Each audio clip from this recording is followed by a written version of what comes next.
नमस्कार, हमारे चैनल में आपका स्वागत है। मैं हूं रामचंद्र मौर्य। साथियों, वरिष्ठ अभिनेता नाना पाटेकर की एक फिल्म में एक गाना था जो आज की तिथि में बहुत ही प्रासंगिक है। हमरा बलमा बेईमान हमें पटियाने आए हैं, हमरा बलमा बेईमान हमें पटियाने आए हैं, चांदी के जूते से हमें जुतियाने आए हैं, हमरा बलमा बेईमान हमें पटियाने आए हैं, लक्ष्मी करेंगी बेड़ा पार हमें पटियाने आए हैं। यह गाना बहुत लोकप्रिय हुआ था, लेकिन आज की तिथि में जब चुनाव प्रचार शुरू हो गया है इंडिया के द्वारा भी, भारतीय जनता पार्टी के द्वारा भी, तो भारतीय जनता पार्टी अपनी सबसे कमजोर नब्ज पर हाथ रखने जा रही है और मुसलमानों को पटियाने की कोशिश कर रही है, चांदी के जूते से जुतियाने की कोशिश कर रही है। उत्तर प्रदेश में भारतीय जनता पार्टी का अल्पसंख्यक मोर्चा को जिम्मेदारी दी गई है कि सभी 80 सीटों पर मुसलमानों को पटाया जाए। अल्पसंख्यक मोर्चा ने एक नारा दिया है, शुक्रिया भाई मोदी जान, और तमाम महिलाओं को, कम से कम 1000 महिला को एक सीट पर भारतीय जनता पार्टी में शामिल करने, वोट देने के लिए पटाना है। 2 जनवरी से अल्पसंख्यक मोर्चा उत्तर प्रदेश के कोने कोने में सभी सीटों पर घूम घूम करके मुसलमानों को पटाने की कोशिश करेगा। सवाल उठता है कि भारतीय जनता पार्टी कितने मुसलमानों को टिकट देगी और क्या भारतीय जनता पार्टी मुसलमानों की खैर ख्वाह है, और अगर है तो 80-20 का खेला क्यों करती है। मुसलमानों का सबसे बड़ा दुश्मन अगर कोई इस देश में है तो वो आरएसएस है, भारतीय जनता पार्टी है। और यही भारतीय जनता पार्टी के लोग जब चुनाव नजदीक आता है तो उन्हें पटाने, उन्हें रिझाने, उन्हें मनाने, चांदी के जूते से जुतियाने की भरसक कोशिश करते हैं। लेकिन क्या भारत का मुसलमान समझता नहीं है कि किस तरह से पटाया जा रहा है। अभी थोड़े दिन पहले नए संसद भवन में मुस्लिम सांसद दानिश अली को जिस तरह से गालियों से नवाजा, रामवीर बिधूड़ी जो कि भारतीय जनता पार्टी का सांसद है, उसे दंडित नहीं किया गया और न दंडित किया जाएगा। मुसलमानों के प्रति भारतीय जनता पार्टी की नफरत कितना है, इसे हम आप और नहीं बल्कि पूरी दुनिया जानती है। लेकिन उन्हीं मुसलमानों के वोट के लिए जुगत शुरू हो गई है। 2019 के चुनाव में 3 तलाक को लेकर के प्रचार किया गया था और उसका फायदा मिला, मुस्लिम महिलाओं का एक मुफ्त वोट मिला। लेकिन उसके बाद मुसलमानों की क्या स्थिति है, उनकी आर्थिक, सांस्कृतिक, राजनीतिक कैसी स्थिति है, कितना सुधार हुआ है, शैक्षिक स्थिति कितना सुधार हुआ है, अंदाजा लगाया जा सकता है। एक भी सीट पर मुसलमान भारतीय जनता पार्टी अपना प्रत्याशी नहीं बनाएगी, क्योंकि मुस्लिम ग्रंथि से पीड़ित है। आज से नहीं, जब से भारतीय जनता पार्टी और आरएसएस का जन्म हुआ है, मुस्लिमों के खिलाफ ही इन्होंने आरएसएस का गठन किया। हिंदू राष्ट्र बनाने के लिए, मुसलमानों को इस देश से बाहर करने के लिए आरएसएस का गठन किया गया। और वो बात तो 100 साल हो गया, लेकिन अभी थोड़े समय पहले CAA NRC लाया गया था तो वो मुसलमानों के लिए और OBC SC ST के लिए था।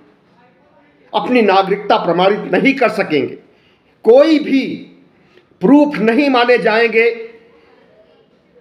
आधार कार्ड, वोटर कार्ड कुछ भी नहीं माना जाएगा और उनकी नागरिकता छीन ली जाएगी, उनका राजनीतिक अधिकार छीन लिया जाएगा और मुसलमानों को इस देश से बाहर मुस्लिम देशों में भेज दिया जाएगा या डिटेंशन कैंप में डाल करके मौत की घड़ियां गिनने के लिए छोड़ दिया जाएगा। तो भारतीय जनता पार्टी मुसलमानों के खिलाफ जितना काम करती है उसका काला चिट्ठा पेश करने का समय आ गया है। बाहर के देशों से हिंदुओं को बुलाया जाएगा क्योंकि यह देश हिंदू राष्ट्र बनने जा रहा है और मुसलमान इस देश में नहीं रह सकते क्योंकि वो आतंकवादी होते हैं, गो तस्करी करते हैं, गाय को काटते हैं, हत्याएं करते हैं, चोरी करते हैं। जितने भी अपराध होते हैं सब मुसलमान करते हैं, हिंदू एक भी अपराध नहीं करता। दंगा आयोजित किया जाता है जुलूस के द्वारा और उस दंगे में मारा जाता है मुसलमान। हरियाणा का मामला अभी ताजा है, पता नहीं कितने हरियाणा के मामले हो चुके हैं इस तरह के, पता नहीं कितने राज्यों में दंगे आयोजित किए गए हैं। मुजफ्फरनगर, मुजफ्फरपुर, तमाम ऐसे शहरों का नाम लिया जा सकता है जहां पर कि भारतीय जनता पार्टी के द्वारा दंगे आयोजित किए गए और थोक के भाव में मुसलमानों का कत्लेआम किया गया। और आज वही भारतीय जनता पार्टी हर विधानसभा क्षेत्र, हर लोकसभा क्षेत्र में मुसलमानों को पटाने के लिए अभियान चला रही है। मॉब लिंचिंग भूला नहीं है। अगर देखा जाए तो मॉब लिंचिंग प्रधानमंत्री नरेंद्र मोदी के सत्ता में आने के बाद अस्तित्व में आया है। उसके पहले मॉब लिंचिंग का नाम नहीं सुना जाता था। गो तस्करी के नाम पर कितने मुसलमानों को मारा गया, मारा जा रहा है, मारा जाएगा, इसका कोई आंकड़ा नहीं है। तो भारतीय जनता पार्टी के नेता दानिश अली को जिस तरह से बेइज्जत किया नए संसद भवन में सबसे पहला दुर्भाग्य वही था जो कि एक मुसलमान को गालियां दी गई, जाति सूचक, धर्म सूचक गालियां दी गई। उन गालियों को विश्लेषण में रखा नहीं जा सकता है। उनकी तरह बदजुबान हमारी नहीं है और उनकी तरह हमारी मनसा भी नहीं है किसी धर्म विशेष के लोगों को अपमानित करने के लिए। तो दलितों को पटाने की भी कोशिश हो रही है। दलितों को कैसे पटाएंगे? सबसे पहले तो दलित समाज के लोग गरीब हैं, इन्हें राशन दे करके 80 करोड़ लोगों में ये भी शामिल है और ज़्यादा तादाद इन्हीं की है। इन्हें लाभार्थी बना दिया गया है। अयोध्या में प्रधानमंत्री नरेंद्र मोदी वाल्मीकि एयरपोर्ट नाम देते हैं। पहले राम के नाम पर एयरपोर्ट बनाने की बात हुई थी। अयोध्या जंक्शन बहुत पहले से है, आज से नहीं है। अब उसको अयोध्या धाम कर दिया गया है और उसका उद्घाटन किया गया। एयरपोर्ट की पट्टी अयोध्या में आज से नहीं है, कांग्रेस के समय से है, वर्षों से है। उसका नवीनीकरण करके, उसे अपडेट करके वाल्मीकि एयरपोर्ट कर दिया गया क्योंकि दलितों का वोट उन्हें लेना है, दलितों को पटाना है। दलितों में एक समुदाय वाल्मीकि होता है। वाल्मीकि समुदाय को पटाने के लिए एयरपोर्ट का नाम बदला गया। और इतना ही नहीं, एक दलित के घर पहुंच गए कल 30 दिसंबर को प्रधानमंत्री नरेंद्र मोदी। उसके यहाँ बैठ करके चाय पीते हैं और चाय की चर्चा में कहते हैं कि बहुत अच्छी चाय बनाई है। ऐसी ही चाय मैं भी बनाता था बड़नगर में, जब मैं रेलवे स्टेशन पर चाय बेचता था। गदगद हो गया वो परिवार। मीरा मांझी के घर पर जश्न का माहौल हो गया और एक संदेश गया पूरे देश में कि प्रधानमंत्री नरेंद्र मोदी दलितों को कितना मानते हैं। लेकिन इन्हीं दलितों के साथ जब अत्याचार होता है तो प्रधानमंत्री नरेंद्र मोदी शांत होते हैं। मणिपुर में कितना बड़ा अत्याचार हुआ, महिलाओं को नंगा करके घुमाया गया, बलात्कार किया गया, मार डाला गया। उस पर प्रधानमंत्री नरेंद्र मोदी मौन व्रत धारण कर लिए हैं, मौनी बाबा बन गए हैं। ये मौनी बाबा मनमोहन सिंह को कहते थे, लेकिन खुद मौनी बाबा बन गए हैं। तो प्रधानमंत्री नरेंद्र मोदी अगर किसी दलित के घर जा रहे हैं और उसके यहाँ चाय पी रहे हैं और इवेंट कर रहे हैं तो पूरे देश में संदेश जा रहा है कि प्रधानमंत्री नरेंद्र मोदी दलितों के मसीहा हैं। लेकिन प्रधानमंत्री नरेंद्र मोदी क्या है, ऊना में जब दलित नरसंहार हुआ था तो प्रधानमंत्री नरेंद्र मोदी का बयान था कि मेरे दलित भाइयों को मत मारिए, मुझे गोली मार दीजिए, इनको मत मारिए। क्या उसके बाद दलित मारे नहीं गए? क्या आए दिन दलितों की हत्या नहीं होती है? दलित तो जब शादी करता है और घोड़ी पर चढ़ता है तो उसे मार डाला जाता है। मोदी राज में दलित जब मूछें रखता है और सीना तान करके चलता है तो उसे मार डाला जाता है मोदी राज में। और दलितों की जो स्थिति है, SC ST कानून हाथी का दांत बन करके रह गया है। सिर्फ दिखाने के लिए उस पर कोई मुकदमे दर्ज नहीं होते हैं, और दर्ज होते हैं तो कैसे बरी हो जाते हैं, यह भी देखना चाहिए। प्रधानमंत्री नरेंद्र मोदी अपने को OBC कहते हैं, लेकिन OBC वर्ग का कितना अपमान हुआ है, कितनी जहालत की जिंदगी है, और कितने लोग अति पिछड़े हैं, गरीब हैं, BPL कार्ड धारक हैं, गरीबी रेखा के नीचे हैं, और उन्हें उसी तरह का गरीब बनाए रखने की साजिश रची जा रही है। OBC के हक और अधिकार की बात प्रधानमंत्री नहीं करेंगे, और अगर कोई करेगा, चाहे राहुल गांधी करें, चाहे नीतीश कुमार करें, अखिलेश यादव करें, मायावती करें, OBC के हितों की बात प्रधानमंत्री के कानों पर जूं नहीं रेंगती है कि OBC के लिए कुछ किया जाए। आज तक OBC की जनगणना भी नहीं हुई है कि कितने OBC हैं और OBC की आर्थिक सामाजिक स्थिति कैसी है। और जब 2011 में कांग्रेस पार्टी ने OBC की जनगणना कराई सोशियो इकोनॉमिक बेसिस पर, तो उस आंकड़े को छिपा लिया गया, क्योंकि उसमें OBC 60% से ज़्यादा आ रहा था। और अगर 60% से ज़्यादा का आंकड़ा जारी कर दिया जाता तो OBC के लोग उतना आरक्षण मांगते और सवर्ण जातियों की बराबरी करने के लिए अपने हक और अधिकारों की बात करती। इसलिए उस आंकड़े को प्रकाशित नहीं किया गया, पब्लिक डोमेन में नहीं लाया गया। तो प्रधानमंत्री नरेंद्र मोदी खुद चाहते हैं OBC होकर के भी कि OBC जैसे था वैसे बना रहे, दीनहीन, गरीब, लाचार, मायूस, भूखमरी से पीड़ित बना रहे। प्रधानमंत्री नरेंद्र मोदी अपने को OBC कहते हैं, और ये OBC कब बने हैं आपको मालूम होना चाहिए। जब प्रधानमंत्री नरेंद्र मोदी आज के गुजरात में 2002 में सत्ता में आते हैं, गुजरात के मुख्यमंत्री बनते हैं, तो उसके 4 साल बाद 2006 में अपने को OBC की लिस्ट में शामिल करते हैं। 2006 से पहले वो सवर्ण बनिया थे, और 2006 के बाद OBC बन गए। और उसके बाद जितने भी चुनाव प्रचार में जाते हैं, जहां पर OBC बाहुल्य मतदाता होते हैं, वहां पर अपने को OBC कहते हैं। मैं तो OBC हूं, और उसी OBC के हितों, उसकी जनगणना, उसकी माली हालत को नजरअंदाज करते हैं।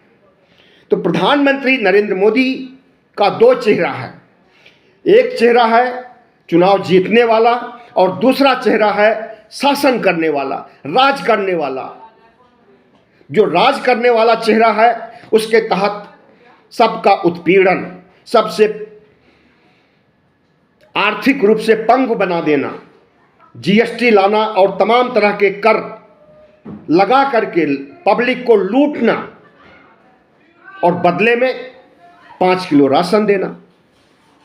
तो जितना प्रधानमंत्री नरेंद्र मोदी लूटते हैं GST के द्वारा, उसका 5% भी खर्च नहीं होता है राशन योजना में, और उन्हें लाभार्थी बता करके उनका एक मुश्त वोट हासिल करना चाहते हैं, और हासिल कर भी लेते हैं।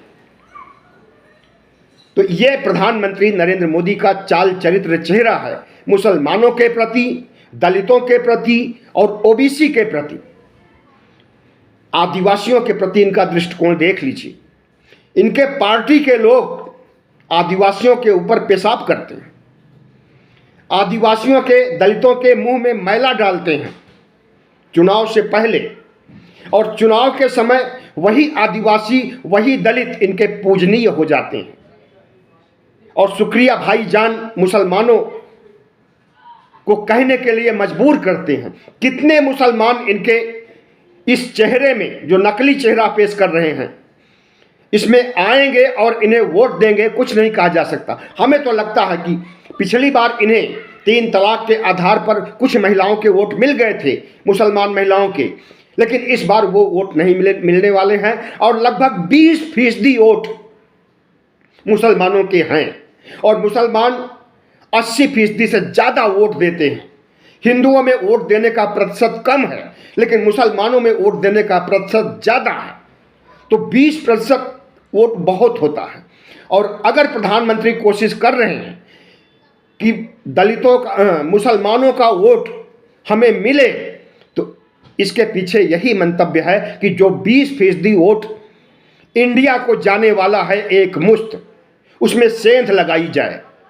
सेंध लगाने में कितना कामयाब होंगे कुछ नहीं कहा जा सकता है। और नरेंद्र मोदी को मुसलमान अच्छी तरह से परख चुके हैं इन 10 सालों में कि प्रधानमंत्री नरेंद्र मोदी, आरएसएस, भारतीय जनता पार्टी की से संबंधित जितने भी कट्टरपंथी हिंदू संगठन हैं, वो मुसलमानों को किस नजरिए से देखते हैं चुनाव के बाद और चुनाव के पहले। ऐसा नहीं है कि भारतीय जनता पार्टी में कोई मुस्लिम नेता नहीं है, मुस्लिम नेता हैं, सबको साइड लाइन कर दिया गया है। जो किसी संवैधानिक पद पर बैठा था, विधायक था, एमपी था, मंत्री था, सबको हटा दिया है। आज की तिथि में एक भी मुसलमान नेता प्रधानमंत्री के मंत्रिमंडल में नहीं है, एक भी प्रवक्ता भारतीय जनता पार्टी का मुसलमान नहीं है, एक है वो पुणे का। ऐसी स्थिति में अगर प्रधानमंत्री नरेंद्र मोदी मुसलमानों का वोट साधने की कोशिश कर रहे हैं तो मुसलमान अब बेवकूफ़ नहीं रह गया है, बेवकूफ़ आगे भी नहीं रहेगा और अच्छी तरह से प्रधानमंत्री नरेंद्र मोदी के चाल चरित्र, चेहरे को समझ लिया है। और जहां तक आदिवासियों की बात है, तो आदिवासियों के ऊपर पेशाब करने वाले भारतीय जनता पार्टी के लोग किस मुंह से उनसे वोट मांगने जाते हैं? इसलिए कि उन्होंने राष्ट्रपति बना दिया है। राष्ट्रपति बनाना और राष्ट्रपति पद की मर्यादा को, राष्ट्रपति पद को गौरवान्वित करने का काम नहीं किया है। बनाया तो है लेकिन गौरवान्वित करने का काम नहीं किया है भारतीय जनता पार्टी ने, नरेंद्र मोदी ने। नए संसद भवन का उद्घाटन करना होता है, राष्ट्रपति नदारत। राम मंदिर का शिलान्यास करना होता है तो रामनाथ कोविंद को नदारत किया जाता है। राम मंदिर का उद्घाटन करना होता है, राम मंदिर का में प्राण प्रतिष्ठा करनी होती है, तो कोई दलित आदिवासी चेहरा नहीं दिखाई देगा, क्योंकि वो नीच होते हैं, शूद्र होते हैं और इसी नीचता और शूद्रता के आधार पर उन्हें मंदिर में प्रवेश दिया जाएगा। वो तो साधारण मंदिर में नहीं जा सकते हैं। अभी थोड़े दिनों पहले द्रौपदी मुर्मू को दिल्ली की एक मंदिर से बेरंग वापस कर दिया गया। इसके पहले रामनाथ कोविंद को कई मंदिरों से, दक्षिण भारत की, उत्तर भारत की जितनी भी बड़ी मंदिरें हैं, सब जगह सीढ़ियों से वापस कर दिया गया। और हम तो कहते हैं ये लोग मंदिर जाते ही क्यों हैं? जब बाबा साहब डॉक्टर भीमराव अंबेडकर ने, पेरियार ने, तथागत बुद्ध ने, महावीर स्वामी जैन धर्म के प्रवर्तक ने, सब ने चीख चीख करके कहा है कि कोई ईश्वर नहीं होता, कोई भगवान नहीं होता, कोई राम नहीं होता, सब के सब काल्पनिक हैं, तो ऐसे काल्पनिक देवी देवताओं के मंदिर में जाने की जरूरत क्या है? लेकिन आज का समय ऐसा है कि ऐसे ही काल्पनिक देवी देवताओं को महिमा मंडित किया जा रहा है। राम जो शाम्बुक का हत्यारा था, जो कई मौकों पर झूठ बोला था, सबसे बड़ा पाप अगर हिंदू धर्म में कुछ होता है तो वो पाप होता है। पाप से बड़ा अधर्म कुछ नहीं है। पाप बहुत बड़ा पाप और पापी के लिए कोई जगह नहीं है हिंदू धर्म में, और वो पाप राम कर चुका है। शंभू को मारना, बाली को मारना, धोखे से पेड़ के पीछे छुप करके मारा था, सामने से नहीं मार सकता था क्योंकि इतनी ताकत नहीं थी।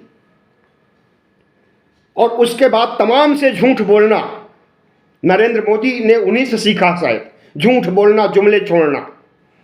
राम के झूठ का एक दो मैं उदाहरण दे रहा हूं।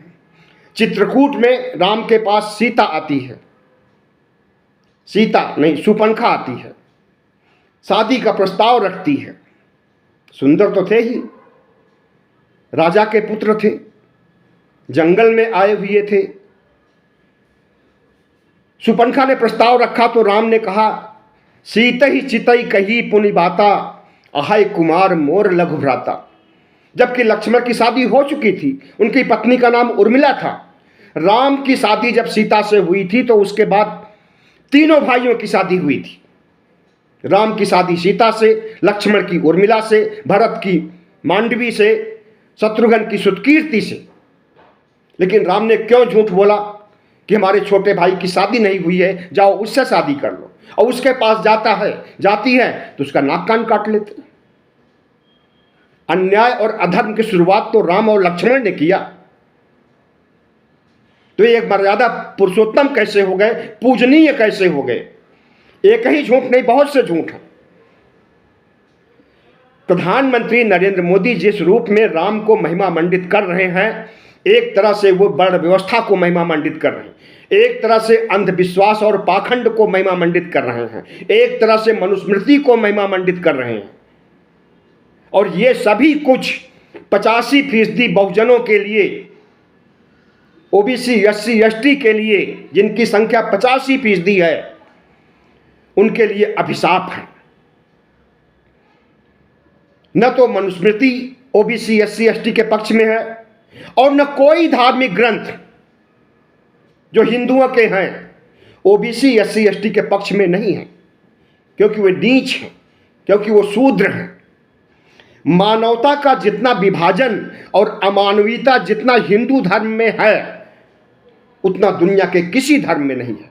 और उसी धर्म को महिमा मंडित करने के लिए प्रधानमंत्री नरेंद्र मोदी ठेका ले चुके हैं, ठेकेदार बन गए हैं हिंदुत्व के, ठेकेदार बन गए हैं सनातन धर्म के, ठेकेदार बन गए हैं मंदिर बनाने के। क्योंकि इनका विज्ञानवाद से कोई मतलब नहीं है। देश की तरक्की, देश के विकास, देश को विकसित देश बनाने की कोई मंशा नहीं है। देश को 4000 साल पीछे ले जाने की मंशा है, देश को राजतंत्र बनाने की मंशा है, देश को हिंदू राष्ट्र बनाने की मंशा है।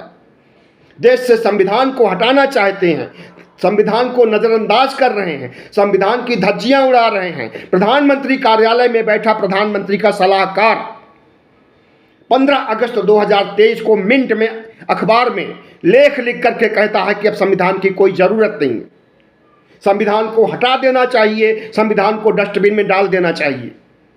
उसके खिलाफ कोई कार्रवाई हुई। इसका मतलब कि जब प्रधानमंत्री कार्यालय संविधान को नहीं चाहता है, संविधान को नष्ट करना नहीं चाहता है, तो प्रधानमंत्री, इसका मतलब हुआ कि प्रधानमंत्री नरेंद्र मोदी संविधान को नष्ट करना चाहते हैं। और नए संसद भवन में जिस तरह से प्रधानमंत्री नरेंद्र मोदी ने सिंगोल की पूजा करते हुए दिखा दिया कि राजतंत्र हम स्थापित करने जा रहे हैं 2024 में, और उस राजतंत्र की दिशा में बढ़ रहा है हमारा देश। लोकतंत्र को जर्जर कर दिया गया है, खोखला कर दिया गया है। लोकतंत्र का ढांचा मात्र बचा हुआ है और उस ढांचे को भी गिरा दिया जाएगा, जैसे बाबरी मस्जिद का ढांचा गिराया गया था 6 दिसंबर 1992 में। 2024 के बाद न लोकतंत्र रहेगा, न संविधान रहेगा। रहेगा तो रहेगा मनुस्मृति, रहेगा संविधान के रूप में, और राजतंत्र आ जाएगा प्रजातंत्र के जगह। अगर इस देश के ओबीसी, एसटी, एसटी को अपने अस्तित्व को बरकरार रखना है, अपने हक अधिकारों को बरकरार रखना है, अपने आने वाली पीढ़ी को आगे बढ़ाना है और खुद को सरवाइव करना है, संघर्ष करना है, और खुद को तरक्की करना है, प्रगति करना है, तो प्रधानमंत्री नरेंद्र मोदी को एक भी वोट नहीं मिलना चाहिए। अगर इन्हें जिताया जाएगा तो फिर दोबारा चुनाव नहीं होगा, क्योंकि राजतंत्र आने वाला है, हिंदू राष्ट्र आने वाला है। और इसी 2025 में जब आरएसएस के 100 साल पूरे हो जाएंगे, विजयदशमी 2025 को पूरे होंगे, उसके पहले भारत हिंदू राष्ट्र बन जाएगा। और जब हिंदू राष्ट्र बन जाएगा तो ओबीसी, एससी, एसटी और मुसलमानों की कितनी दुर्गति होगी उसका अंदाजा लगाया जा सकता है। जैसे 4000 साल पहले दुर्गति होती थी, वही दुर्गति फिर से होने वाली है। इसलिए चौकन्ने हो जाइए, सतर्क हो जाइए और अपने वोट को ऐसे पार्टी को, ऐसे गठबंधन को दीजिए जो आपको रोटी दे सके, जो आपको रोजगार दे सके, जो आपको हक और अधिकार दे सके, जो आपकी गरीबी दूर कर सके, जो महंगाई दूर कर सके। ऐसे को नहीं दीजिए जो आपके नाम पर आपके विकास की बात करे और अडानी अंबानी को दुनिया का सबसे बड़ा अमीर बना दे। ऐसे शख्स को मत वोट दीजिए जो प्रजातंत्र और लोकतंत्र के खिलाफ, संविधान के खिलाफ हैं और हिंदू राष्ट्र बना करके इस देश के 85% लोगों को फिर से शूद्र बनाना चाहता है, फिर से उनका शोषण करना चाहता है, फिर से उनके ऊपर वर्ण व्यवस्था को लागू करना चाहता है। आंखें खोल लीजिए ओबीसी, एससी, एसटी के लोगों, खास करके मुसलमान भाइयों। अगर प्रधानमंत्री नरेंद्र मोदी उत्तर प्रदेश की और देश की 573 सीटों पर इनके लोग जाएं और महिलाओं को, मुस्लिम महिलाओं को पटाने की कोशिश करें, मुस्लिम मतदाताओं को पटाने की कोशिश करें, तो इनके झांसे में नहीं आइए। बकरे को सजाया जाता है बलि देने के पहले, काटने के पहले उसे सजाया जाता है। वही सजावट करने के लिए ये अभी जा रहे हैं और जैसे चुनाव खत्म होगा वैसे बलि दे देंगे, ओबीसी, एसटी की भी और मुसलमानों की भी। इशारा ही काफ़ी है, समझ लीजिए बहुत बड़े खतरे में है देश। और इस देश से अगर भारतीय जनता पार्टी को उखाड़ नहीं फेंकेंगे तो यह देश बर्बाद हो जाएगा, तबाह हो जाएगा निश्चित रूप से। सब्सक्राइब कर लीजिएगा हमारे चैनल को ताकि हमारी आवाज़ ओबीसी, एससी, एसटी और अल्पसंख्यकों तक पहुंच सके।